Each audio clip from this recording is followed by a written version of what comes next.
At this point, let's go ahead and begin modifying the general template. I'm going to pull up a mockup. So here's our guide page, but the top and the bottom of this page are the same on every mockup. And at the top, we see that we have a cloud background across the top. The background is kind of a sky blue. And then the navigation looks a bit different than it does on our site. The text is slightly bigger, and there's no background. And in the footer, we have this rocky background repeating image. So there are a couple of challenges with this design, one of which is how do we deal with these background images?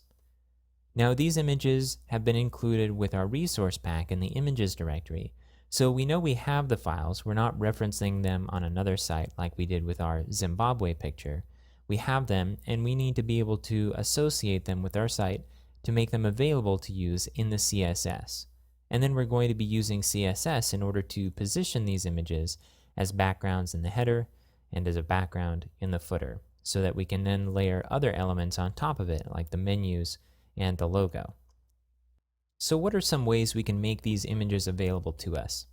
Well, one is by using a custom theme, but we don't have a custom theme right now. We're working solely in configuration, so we need some other option. Based on what you know about image fields and nodes, you know that you can associate an image field with a node and upload images that way. And then we could simply find the URL to those images and use those as a reference for our CSS.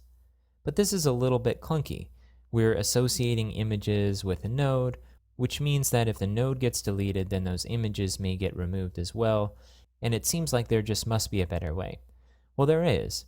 And so what we're going to do next is explore a couple of different modules that will allow us to have a central repository for files that can then be used throughout the site, but that aren't associated with a single piece of content.